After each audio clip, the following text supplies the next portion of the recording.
Salut Julia, Salut Laurent. et surtout bonjour à toutes et à tous, chères auditrices, chers auditeurs du panier, pour cet épisode qui est un épisode un peu particulier, un épisode récap fin d'année. On s'est dit qu'on allait prendre le micro avec Julia, que je vous présente si vous ne la connaissez pas dans un instant, mais je suis certain que vous la connaissez déjà presque toutes et tous.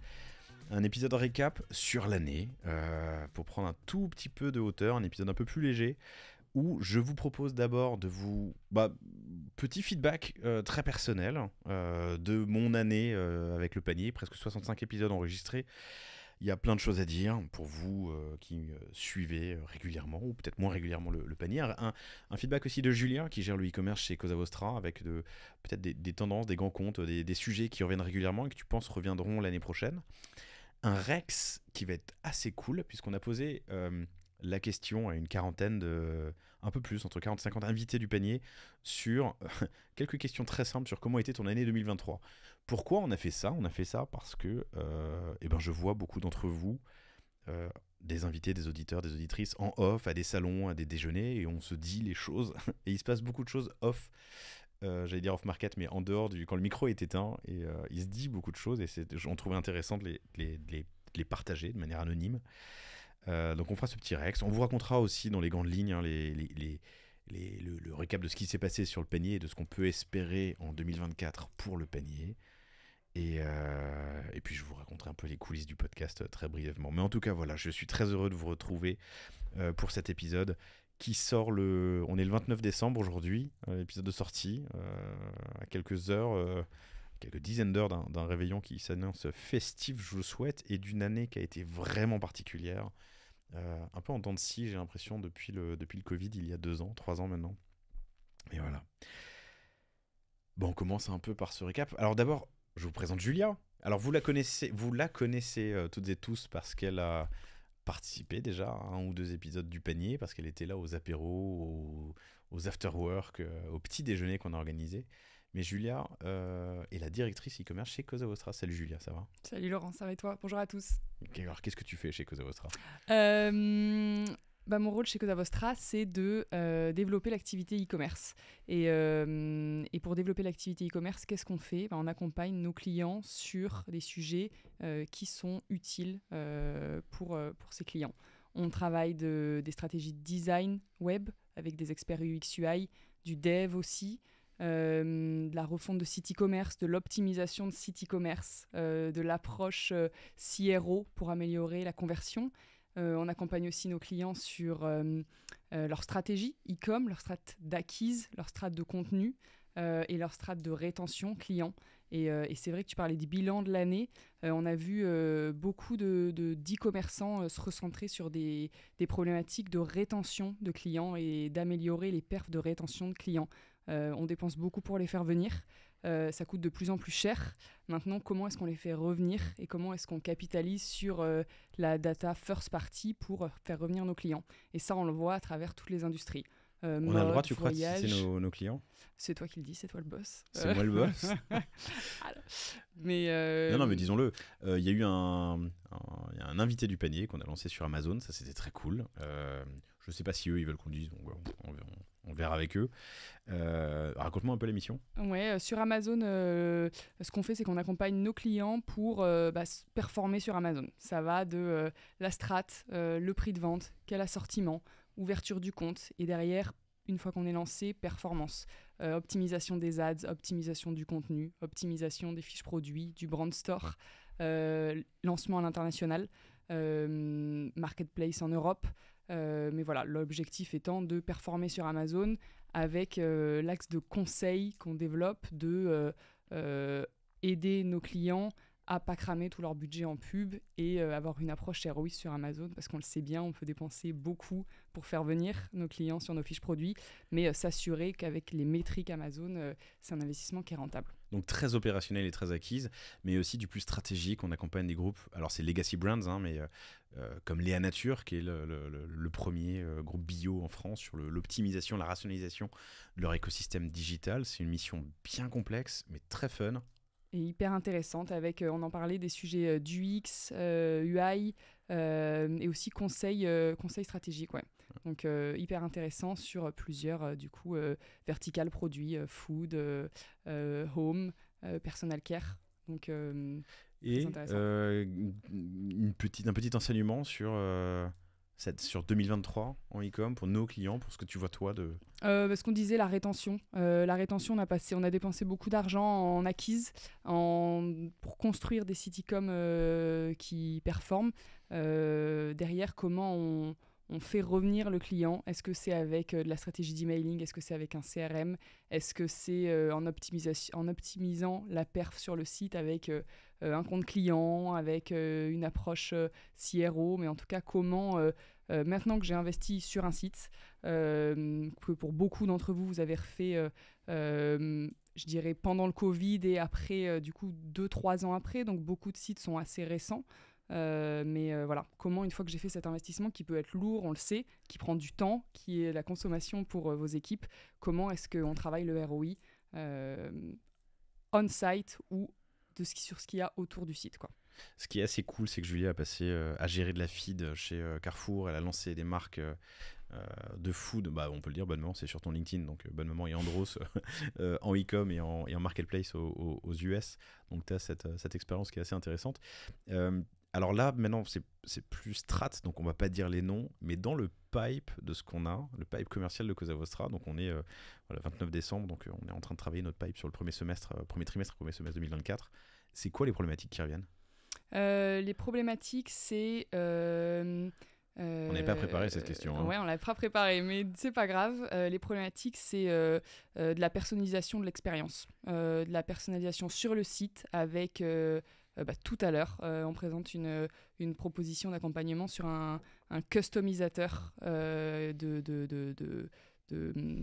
pour la maison, un personnalisateur d'accessoires en fonction de mes dimensions, de ma couleur, de la matière que je veux. Donc vraiment que ce soit personnalisé selon les besoins. La personnalisation, ça touche aussi au CRM et à l'expérience en fonction de mon assortiment, en fonction de mon parcours sur le site, de ma navigation sur le site. Comment est-ce qu'on s'adresse à moi de manière personnalisée? Comment est-ce qu'on travaille les segments clients pour s'adresser à ces segments de manière personnalisée? Et ça, on le travaille avec un CRM, avec de l'acquise, voilà, pour faire le 360 de l'e-com. Mais je dirais que c'est vraiment de la personnalisation ce qui tend beaucoup. Cool. Pour ma part, et après on passe au Rex des invités, ça va être fun. Pour ma part, alors le panier a fêté ses 4 ans cette année, et cette année j'ai fait 65 épisodes, ce qui fait... je pense en moyenne, parce qu'il y a des semaines où on n'enregistre pas, il y a des semaines où on est off, il y a des vacances, ça existe, ou à distance, en remote. Mais ce qui fait, je pense, une moyenne de 2 épisodes par semaine. Et alors, il y a toute une équipe, hein, j'en parlerai un peu plus tard, autour du panier qui m'aide qui gère, qui produit le panier. Mais c'est un rythme qui est quand même assez soutenu. Je pense que je vais essayer de ralentir ou plutôt de faire des groupements d'épisodes et d'enregistrements en 2024. Mais c'est un rythme qui est assez soutenu. Et comme l'année, elle n'était pas de tout repos, soyons honnêtes, d'un point de vue business, putain, je termine un peu sur les rotules. Mais heureux, parce que je vois, après 65 épisodes cette année, toujours beaucoup d'envie. J'ai reçu des DNVB, j'ai reçu des experts, j'ai reçu des legacy brands. Legacy brands, en gros, j'ai reçu des marques plus installées, quoi, qui sont passées au e-com. Je pense à Petit Bateau, par exemple. Super épisode avec que vous avez adoré. Mais voilà, toujours beaucoup d'envie et toujours surpris par les apprentissages. Et ça, c'est cool, parce que je vous avoue, chers auditrices, chers auditeurs, que je me suis demandé si je me lasserais un jour. Pour l'instant, je ne suis pas lassé du panier, et ça, c'est très cool. Mais il y a eu plein de choses aussi qu'on a lancées cette année, on en parle après, et qui vous ont plu, et qui me plaisent, et qui nous permettent d'ouvrir de nouveaux chakras. Donc, je me lasse pas. Les tendances changent un peu, c'est ça qui est intéressant aussi. Et puis les approches. Mais on y revient après. Peut-être qu'on passe au Rex. Donc, en gros, on s'est dit... Voilà, je vous ai dit, il se passe plein de choses en off, avant que le micro s'allume. Pour les invités qui nous écoutent, vous le savez, on se parle une demi-heure, 3/4 d'heure, 1 heure avant de lancer l'enregistrement. On se dit presque tout pendant l'enregistrement, et c'est le presque qui est intéressant. Parfois, mais qu'on ne peut pas livrer parce que je respecte le fait que mes invités ne veulent pas tout dire. Parfois, ils ne disent pas tout. Tiens, en Rex de l'année passée, d'ailleurs, je peux vous le dire aussi, on est le 29 décembre, ça y est, c'est passé, mais j'ai eu plusieurs épisodes cette année où j'ai pas assez fait, tiens, c'est mon mea culpa, je vous le dis, chers auditrices, chers auditeurs, j'ai pas assez fait de mon travail de due diligence avant avant l'enregistrement. Et on m'a donné des histoires ou des chiffres qui n'étaient pas faux, mais qui étaient peut-être pas totalement vrais, parfois un peu à côté de la vérité. Euh, c'est un secret pour personne, mais j'ai fait un épisode incroyable avec pour KikiKix, qui est la plateforme qui vendait la place de marché de vente de chaussures. Et c'est un épisode où on s'est concentré sur la première année, c'était il y a 4 ans de cette plateforme, où ils sont passés de 0 à 25 millions en un an, si je résume. Et on s'est vraiment focalisé sur toutes les méthodes, les outils, les manières dont ils sont passés de... Bah voilà, ils ont vécu cette folle accélération. C'était quelques mois avant que la news tombe et quelques mois avant que l'épisode sorte et quelques mois avant que la news tombe, que la boîte était en redressement en liquidation judiciaire, c'est même pas un redressement.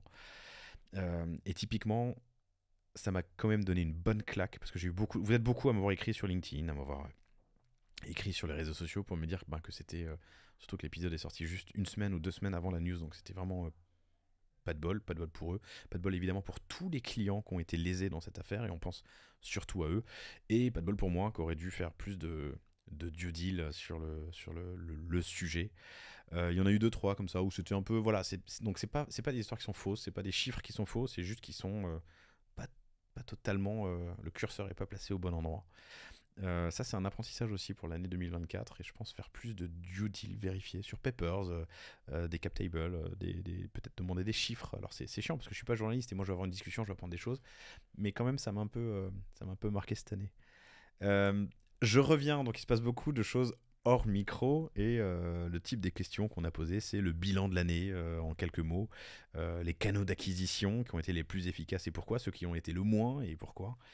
Et c'est Julien qui vous en parle et on commence par la première question qu'on a posée à cette quarantaine d'invités qui était l'année 2023 en 3 mots. Qu'est-ce qui ressort ? C'est difficile, c'était une année difficile. L'inflation, les montagnes russes, turbulences, c'est des mots qui sont beaucoup ressortis. Tout est plus dur. Le contexte inflationniste fait que les gens font plus attention à leurs dépenses. C'est plus compliqué d'obtenir des financements aussi. Et les coûts d'acquise aussi qui augmentent font que forcément vous avez été obligé, et on est obligé aussi, de se repositionner, d'être résilient. Vous nous avez beaucoup parlé de résilience, d'opportunité, de devoir faire preuve de créativité pour aller chercher de la croissance. Et on voit qu'il y a de la croissance, on voit qu'il y a des marques qui cartonnent, qui sont venues en parler sur le panier. On voit que les chiffres de la FEVAD sont positifs au 3e trimestre.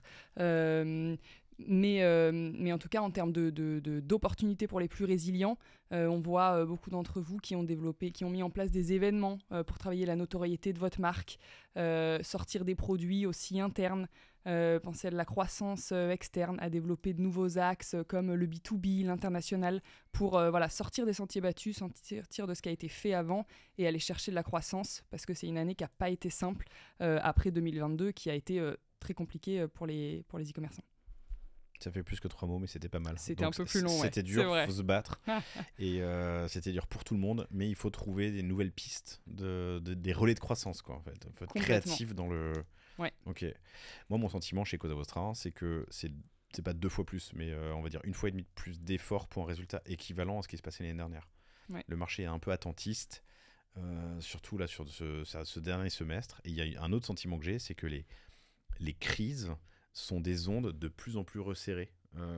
Quand avant on pouvait dire qu'un semestre était bon et un autre mauvais, là maintenant c'est presque d'une semaine à l'autre, tout se signe et puis d'un coup tout ralentit, puis tout se resigne, puis tout ralentit. Oui, complètement. C'est surprenant, quoi. Et quand tu fais le lien avec ce qu'on fait chez Cosa Vostra, c'est vrai que vous avez été pas mal, plusieurs prospects à nous contacter avec un besoin qu'on a vu de plus en plus, qui est un besoin de conseils, d'opportunités pour vous conseiller sur améliorer un KPI ciblé, améliorer mon taux de conversion, améliorer le niveau d'activité de ma base d'email. Et là, qu'est-ce qu'on fait chez Cosa Vostra ? On s'assoit avec vous et on regarde ces indicateurs, on fait un état des lieux de ce qui est fait à date, on pose des recos, on vous interroge, on interroge d'autres personnes chez vous, du e-com, du retail, du digital, de la strat, du marketing, et on construit une stratégie avec vous.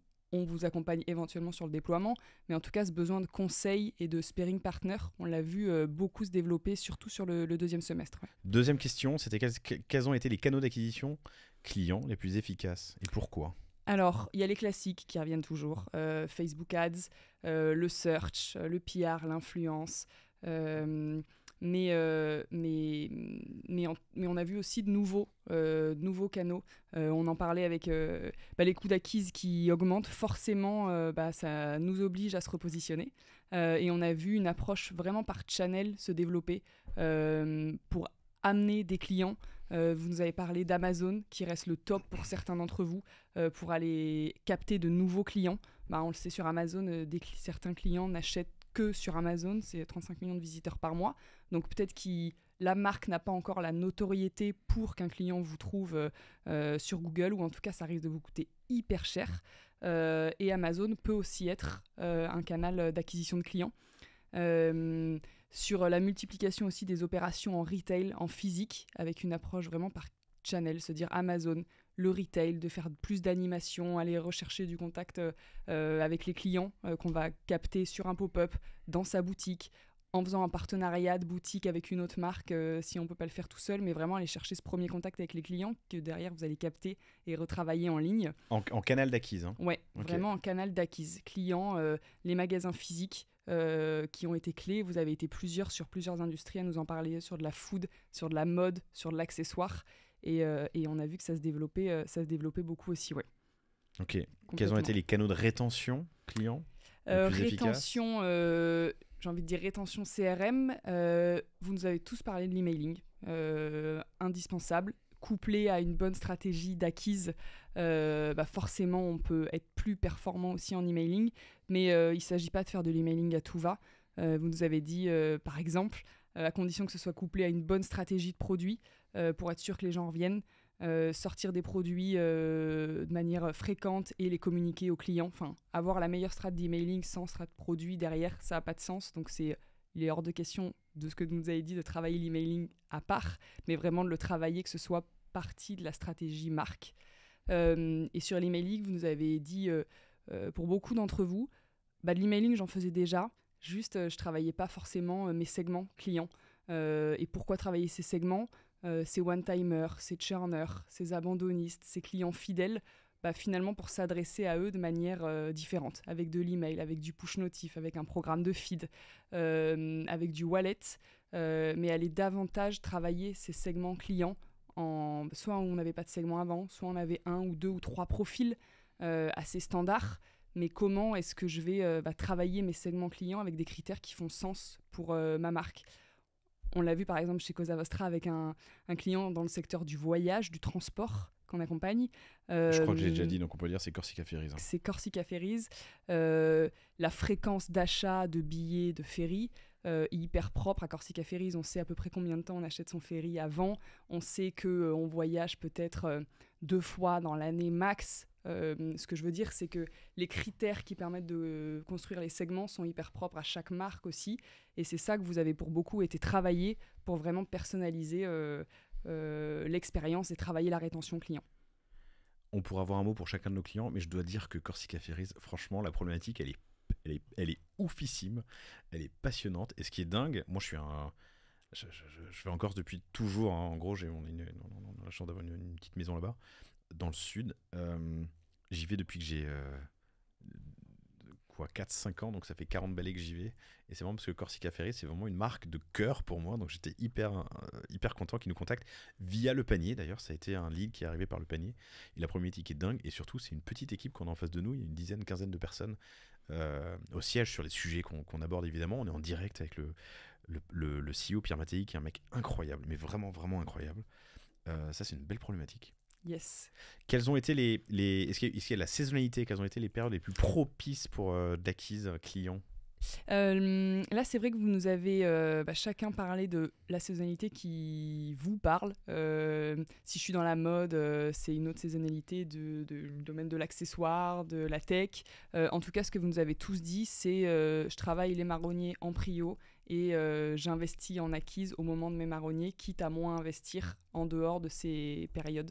Parce que ça coûte cher, parce que ça coûte de plus en plus cher.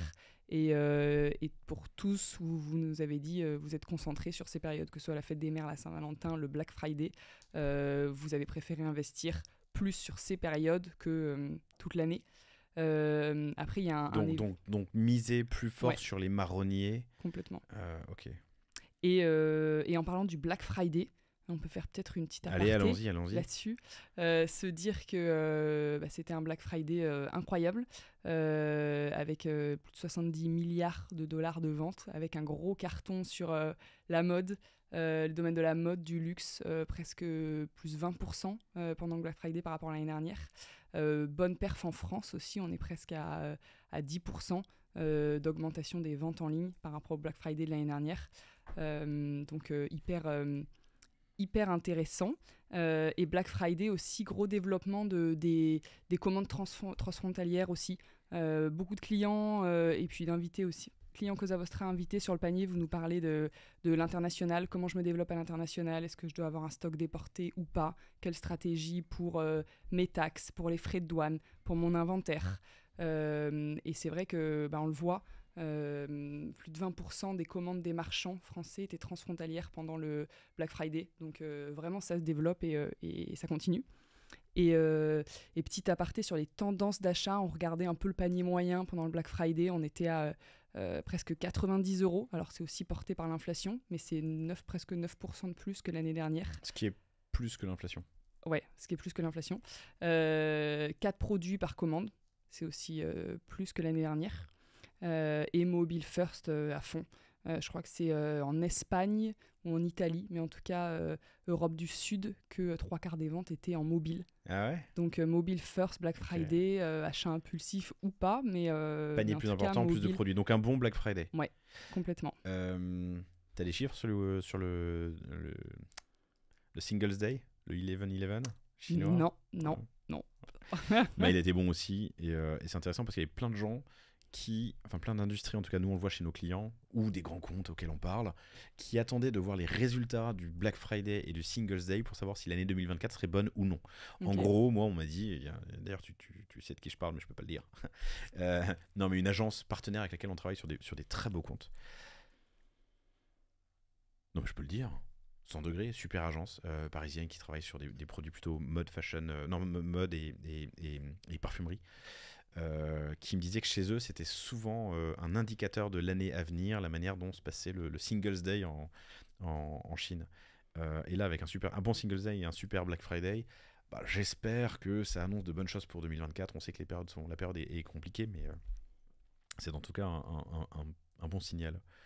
Vous le savez, sur le panier, j'adore creuser la stack technique de mes invités. Et donc, on leur a posé la question, quel est l'outil e-commerce, donc c'est au sens large, l'outil technique qui t'a permis de passer un cap cette année, que ce soit un nouveau CMS, un add-on, un ERP, un outil du UX Heatmap, un dashboard, bref. Quel est l'outil technique qui t'a permis de faire un bond en avant cette année? Yes, alors là, vous nous avez tous parlé d'outils pour maîtriser ses chiffres et sa renta.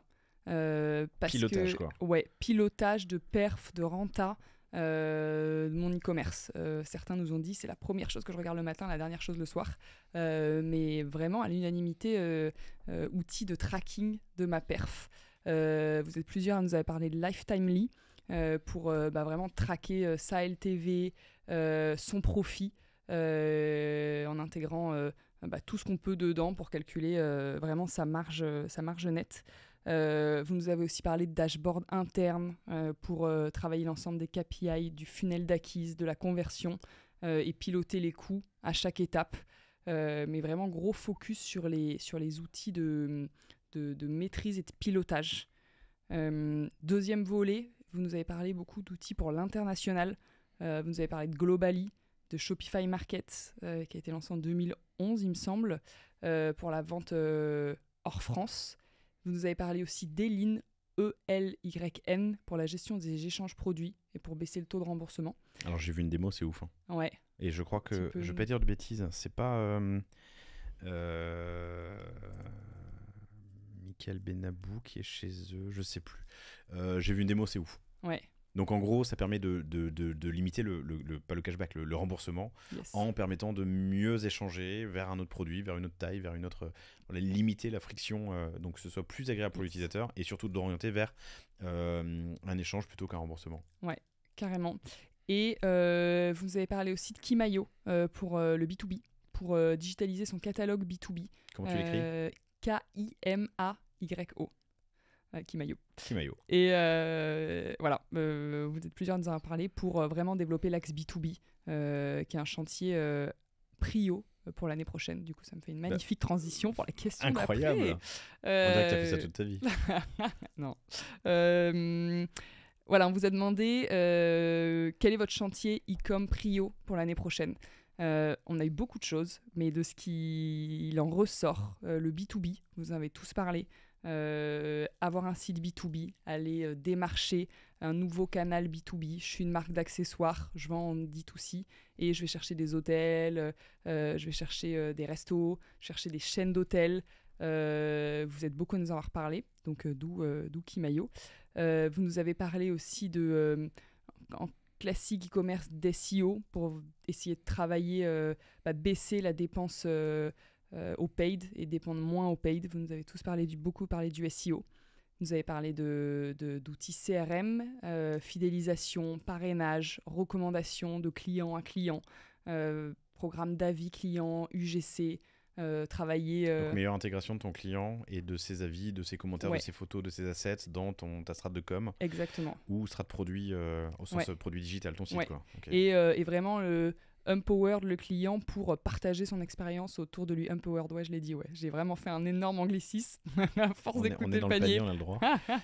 Vous nous avez parlé aussi d'IA pour gagner du temps avant tout, faire gagner du temps à vos équipes pour la partie trad, notamment des fiches produits Amazon, des duplications aussi de travail de contenu. Vous êtes plusieurs à avoir retravaillé votre image de marque, vos packaging. Comment est-ce qu'à partir de ce travail de contenu, on peut derrière en retirer plein d'autres contenus, le faire traduire, travailler mes listings fiches produits, travailler mes listings fiches produits pour Amazon, travailler mes listings de fiches produits pour le retail média. On a souvent des critères de nombre de mots-clés, nombre de mots, nombre de lignes pour pouvoir répondre à toutes ces boxes. Comment est-ce que l'IA peut vous aider à être plus efficace dans l'écriture de votre contenu. Et enfin, vous nous avez parlé aussi de croissance externe, de rachat d'entreprises connexes aussi quand c'est possible, mais se développer via la croissance externe aussi. Voilà. Okay. B2B, IA, CRM, SEO, croissance externe. Voilà les principaux croissance axes. Externe qui risque d'être un axe assez important en 2024, je pense, parce que on va pas se le cacher, on va pas se mentir, c'est compliqué pour beaucoup d'entre vous. Je vous invite à faire un tour d'ailleurs sur, tiens, je fais un petit plug commercial, mais sur alvo.market, qui est une plateforme de transmission qui facilite la transmission d'entreprise. En gros, c'est le bon coin du business. Si mes associés m'entendaient, ils me taperaient dessus, mais c'est un peu ça l'idée. Où on voit une augmentation des transactions, et ça, c'est vraiment intéressant. Donc, plus d'offres et plus de demandes sur des rachats ou transmission d'entreprise. On peut citer quelques-unes des personnes qui ont répondu ? Ouais, avec plaisir. Du coup, on remercie Michael de ShapeArt. T'as passé 4 ans aux US, bordel, ShapeArt. No respect. Joseph de Mieux que des fleurs, Amélie de Gaïa, Guillaume de Monsieur Moustache, Grégory de Okara, Marie de la Meringuée et plein d'autres. Parmi tous ceux qui nous ont répondu. Qui ont gentiment répondu à ces questions. Alors, on a fait ça de manière très informelle avec Julia. Je t'avoue que ce serait assez cool de faire peut-être pas un baromètre, mais un truc un tout petit peu plus régulier. Et qu'on pourrait vous partager, qui pourrait être accessible et commentable. Cool, merci Julia. Merci à toi Laurent. Un peu de coulisses peut-être sur le panier. Alors d'abord côté chiffres, on est à peu près à 60 000 écoutes par mois en moyenne. Ça a monté, ça a descendu en fonction des périodes. Et entre 600 et du coup 700 000 écoutes sur l'année, ce qui est vraiment cool. On est à plus de 22 000 abonnés sur toutes les plateformes et je vous remercie toutes et tous. Vous êtes sur Apple Podcast, sur Spotify, sur Google Podcast pour citer les principaux, mais plus de 22 000 abonnés. Si vous n'êtes pas, abonnez-vous déjà tout de suite. Et c'est marrant parce qu'il y a une corrélation, je pense, assez forte avec le nombre d'auditeurs uniques. Tu sais, sur le web, on parle de visiteurs uniques, et bien là, il y a des auditeurs uniques. Et sur l'année, on oscille en fonction des mois, entre 11 000, c'est les mois les plus bas, mais plutôt entre 16 et 17 000, je regarde mes chiffres en même temps, là, en moyenne, sur la plupart des mois depuis 1 an et demi, c'est ce que j'ai mis comme période. Alors plus sur les derniers mois évidemment, parce que ça monte doucement, mais c'est intéressant parce que ça veut dire qu'il y a tous les mois entre 15 et 20 000 personnes uniques qui écoutent le panier. Je trouve ça cool, parce que je me suis toujours demandé quelle était l'audience potentielle du panier. Elle est évidemment à 80% française, hein. Je l'ai ou pas? Non, je l'ai pas sous les yeux. Mais elle est, bon, une bonne partie française. Je me suis toujours demandé quelle était cette audience. Est-ce que c'était 5000 personnes qui s'intéressaient au retail, au e-com, au biz, ou tu vois, ça, 15, 20, 30 000. Pour l'instant, on est entre 15 et 20 000. Je trouve ça assez intéressant. Qu'est-ce que t'en penses d'ailleurs de ce chiffre? Des 80%. Si je t'avais demandé comme ça à froid, combien de personnes peuvent écouter un podcast qui parle Ouais. alors de manière très opérationnelle et pratique, hein, parce que c'est pas du tout venant, enfin c'est pas de l'inspirationnel business, qui parle de e-com, de retail et de tech et de business. Non, En mais France, il y en a combien? difficile à dire. Tu prends les e-commerçants, la question piège. Question piège. Non, c'est top. Donc voilà pour les chiffres, hein, ça vous donne un ordre de grandeur. On a, au moment où vous écoutez cet épisode, donc le 29 décembre ou après, bonne année si vous êtes déjà en 2024 au moment où vous écoutez. 264 épisodes, c'est ouf, c'est énorme. Je savais pas si j'allais tenir une saison à 12 ou 24 ou sur la durée. C'est le conseil d'ailleurs que je donne à tous les podcasteurs qui se lancent, c'est fréquence, persévérance et tenir la durée. Ça sert à rien d'en faire trop, ça sert à rien de pas en faire assez d'ailleurs, mais la fréquence et le rendez-vous, c'est hyper important. Et moi je croise plein de gens qui me disent le panier, c'est mon rendez-vous du samedi matin quand je vais courir, par exemple. Le vendredi matin, je l'écoute le panier. Je croise plein de gens aussi qui me disent mon boss écoute le panier le week-end et le lundi matin il arrive avec une to-do list et ça me fait chier, mais je trouve ça très cool. Anouk, je parlerai de l'équipe après, mais Anouk, c'est la productrice du panier. Elle travaille chez Cosa Vostra. Elle travaille pour plein de podcasts clients Cosa Vostra, comme Tagouilleur, comme Google, comme d'autres, bref. Mais elle travaille aussi sur le panier, pour la production du panier. Me demander quels étaient les 2 ou 3 épisodes qui m'avaient marqué cette année. Et je vous avoue... Tiens, ça non plus, tu l'as pas préparé. Vas-y. Je vous avoue que c'est vachement difficile de répondre. Moi, je réponds en premier. Après, je te poserai la question à toi. Moi, ce qui m'a plu, c'est la diversité des épisodes et surtout des boîtes que j'ai reçues. Alors, pas mal de DNVB, comme toujours, mais des épisodes vraiment incroyables. Inga, 900 Care, des boîtes comme ça. C'est des épisodes qui m'ont beaucoup, beaucoup marqué. Avec en face de moi des fondateurs très humbles. Et je trouve ça super parce que j'apprends beaucoup.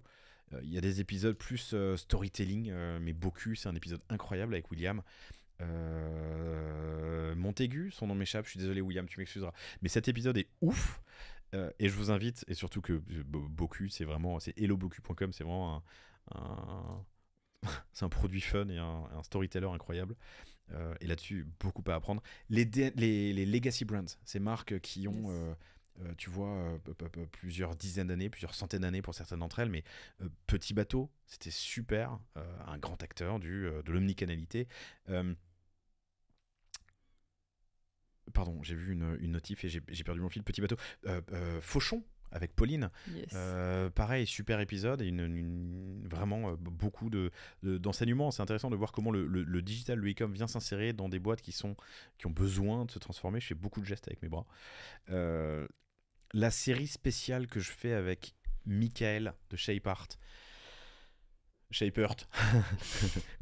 nom de code Lecadi, elle est géniale, j'adore la faire. En fait, on s'était dit qu'on en ferait 4-5 et finalement on va continuer de le faire au fil du temps. Il y a d'autres, d'ailleurs potentiellement une autre qui va se faire, je t'en parle dans un instant. Et parmi cette série spéciale du Caddy, tous les épisodes étaient intéressants, mais il y en a un qui m'a particulièrement marqué avec Emilien Foiré de Cabaya, où pendant 1h30, putain, on prend une putain de claque, un MBA du retail. Et il est génial parce que Emilien nous partage tous ses chiffres et vraiment pas le drop down comme on dit, le breakdown, dans le détail, tous ces chiffres et coûts d'acquisition par canaux, ses enseignements, ses apprentissages, c'était vraiment cool.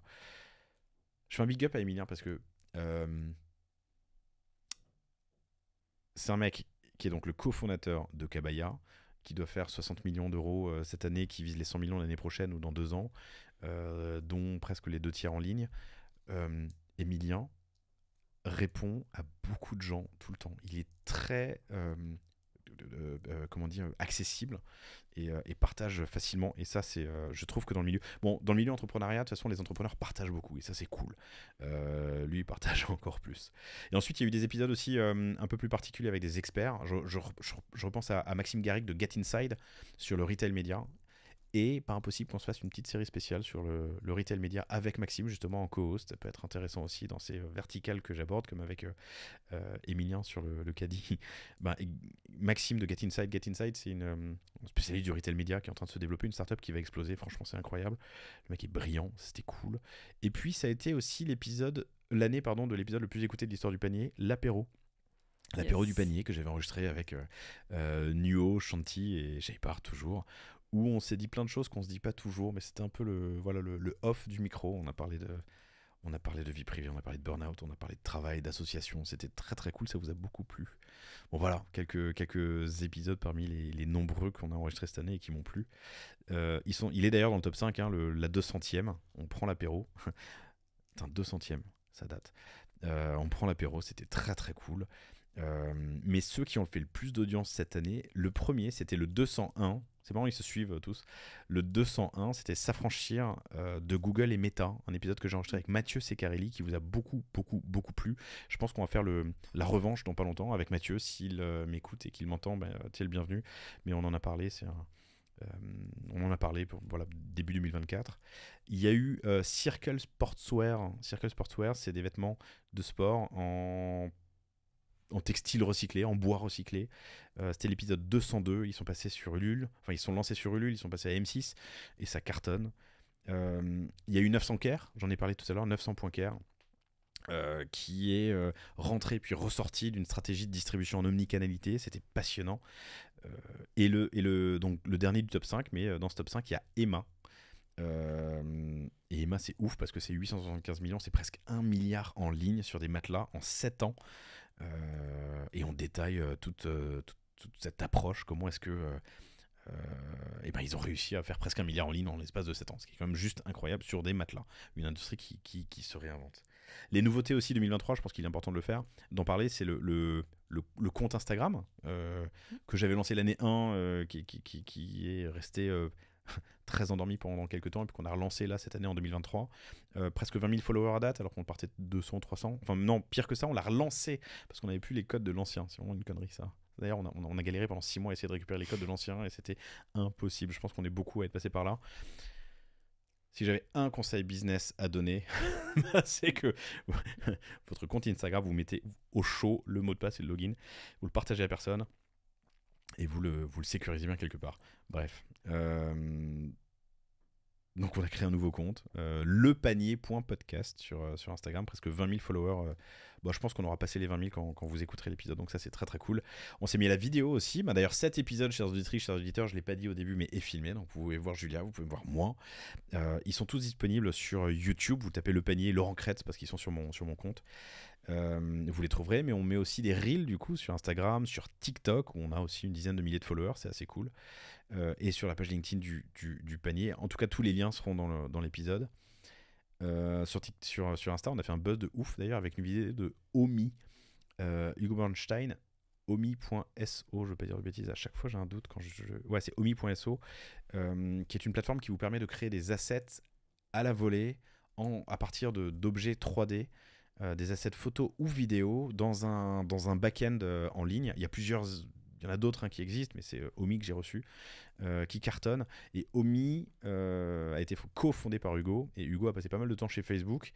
Il a des apprentissages. Alors, c'est pas une science exacte et ça change tous les 3 mois, mais entre 7 ans chez Facebook et la création d'assets pour vos produits sur Omi, sur la plateforme Omi, qui vous servent soit en fiche produit, soit sur les réseaux sociaux, il a pas mal d'apprentissages à partager. Il le fait dans cet épisode. Je vous le recommande, j'ai plus l'épisode en tête, mais OMI sur le panier. Et il y a une vidéo qui a fait 1,3 million de vues. C'est juste incroyable et très cool.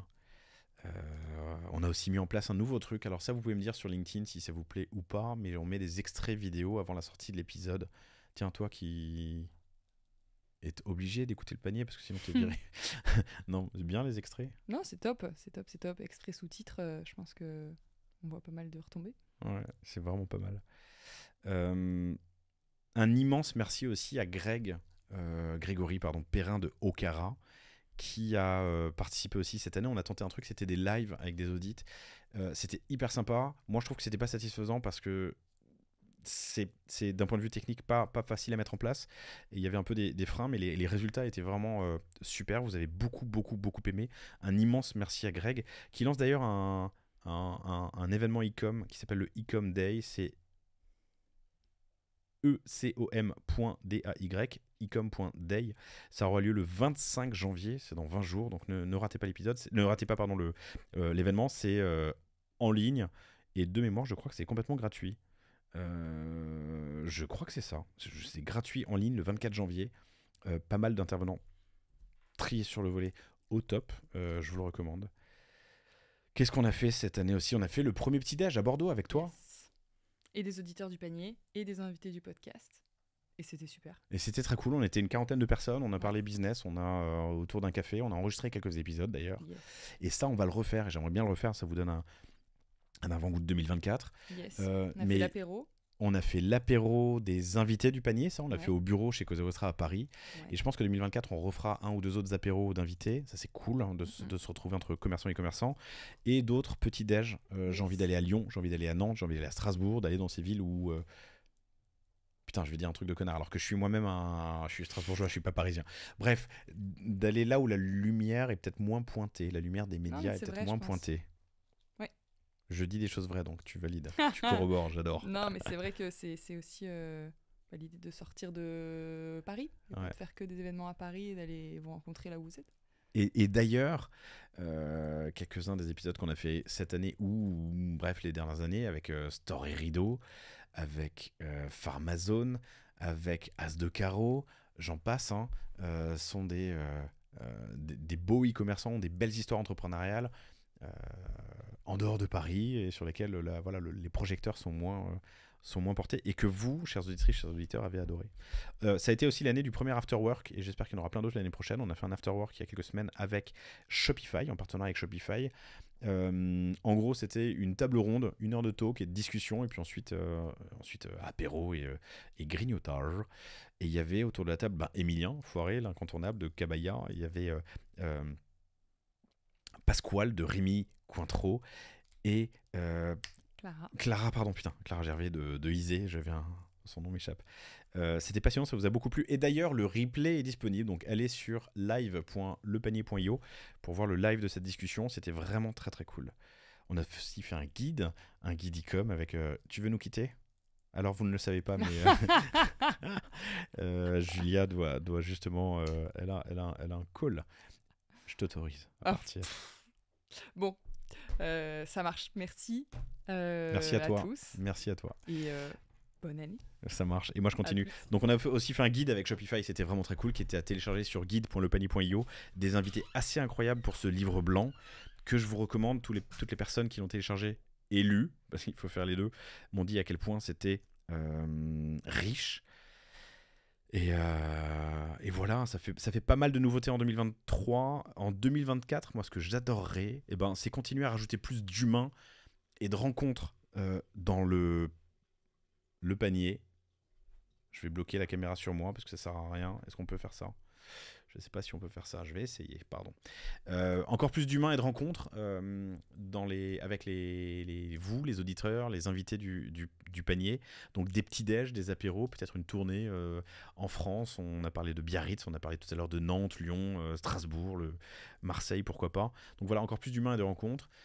J'ai aimé faire cet afterwork avec Shopify. J'espère qu'il y en aura plein d'autres, parce que ça aussi c'était vraiment très cool. Et puis encore plus d'épisodes sur des séries spéciales. Alors il y a le caddie avec Mickaël de Shapeart, pourquoi pas une série spéciale autour du retail média, justement, ça fait partie des sujets dont je parle. Peut-être des lives et des audits de sites comme on l'a fait avec Greg, c'était de Okara, c'était vraiment très très cool. Et voilà, et pour finir, parce que je voulais pas faire trop long et ça fait déjà 40 minutes, mais pour finir, un immense merci. Déjà, à vous toutes et tous, comme dit, vous êtes 15, 16, 17 000 tous les mois à m'écouter, moi et mes invités. Enfin, vous m'écoutez pas moi, vous écoutez surtout mes invités, mais bon, j'imagine que si j'étais pas là, vous viendrez peut-être Dans quoi je me suis embourbé comme phrase. Non, merci à vous pour votre fidélité. Je suis très heureux de vous rencontrer, de vous parler sur LinkedIn, vous rencontrer en vrai. Ça me fait toujours chaud au cœur de savoir qu'il y a des rencontres d'associés, des rencontres business, de la croissance, des rencontres clients et prospects qui se font via l'écoute du panier. Je trouve ça incroyable. Donc merci à vous toutes et tous. Inscrivez-vous sur la newsletter, lepanier.io. Laissez votre adresse, inscrivez-vous sur les plateformes pour ne rater aucun épisode. Merci, un immense merci à tous mes invités, évidemment, qui ont accepté de venir sur le panier, partager leurs bonnes pratiques, leurs apprentissages, tout ce qui leur a permis d'avancer, de grandir, leurs écueils, enfin les écueils qu'ils ont rencontrés et leurs galères. Je pense que c'est comme ça qu'on apprend.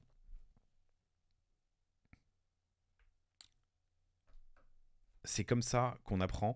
Et voilà, pardon, je fais un petit réglage technique.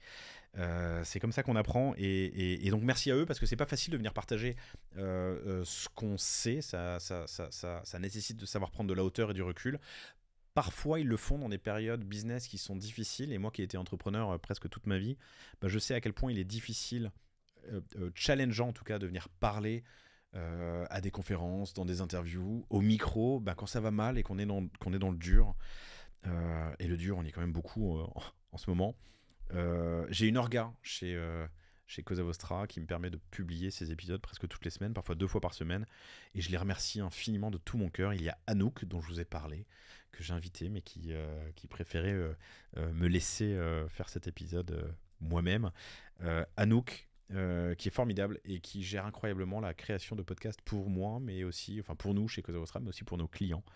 Anouk Renard. Il y a Orlan qui participe aussi à la création, qui fait des montages, qui fait les captions, qui fait les images. Il y a Stéphane. Stéphane, c'est l'homme de l'ombre, mais qui est, on va dire, qui gère mon planning édito pour une orga incroyable et impeccable avec mes invités. Il y a Julia, que vous avez du coup découvert, rencontré aujourd'hui. Il y a Juliette Brouwer, Juliette qui fait un peu de conception-rédaction et qui m'aide à avancer sur pas mal de textes. Et puis il y a évidemment Orso.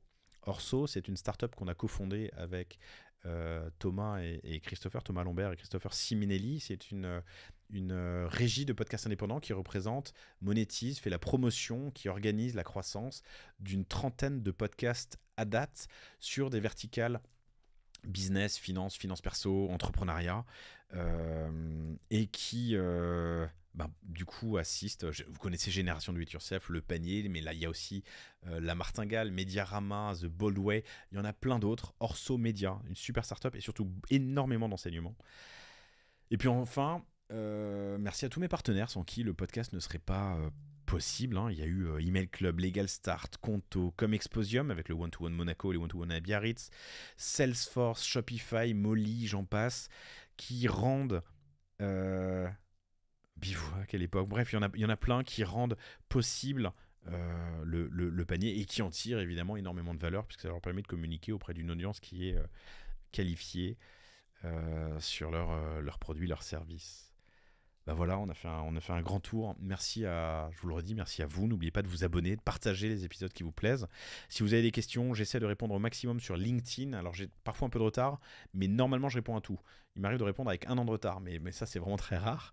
Mais j'essaie de faire vite. Donc si vous avez des questions, si vous voulez échanger, Laurent Kretz, KRETZ sur LinkedIn ou sur Insta évidemment, mais je suis plus réactif sur LinkedIn. Abonnez-vous sur toutes les plateformes, abonnez-vous sur les réseaux sociaux, partagez le podcast à vos amis. Il y a des verticales, le caddie, le retail média, l'entrepreneuriat, je sais pas, le jeu qui sont intéressantes pour des différentes audiences. Donc partagez-le. Laissez un avis, ça m'aide vraiment, vraiment beaucoup. Un 5 étoiles plus un avis sur les plateformes. Oui, laissez un avis positif, évidemment, je ne l'ai pas dit, mais ça tombe sous le sens. Mais laissez un avis et puis une note 5 étoiles sur Apple Podcast ou sur Spotify, ça m'aide vraiment. Et enfin, inscrivez-vous à la newsletter lepanier.io. Voilà, merci à vous tous pour votre fidélité. Je vous souhaite une excellente journée, fin de journée, soirée, une excellente fin d'année. Et puis je vous dis à bientôt pour un nouvel épisode du panier.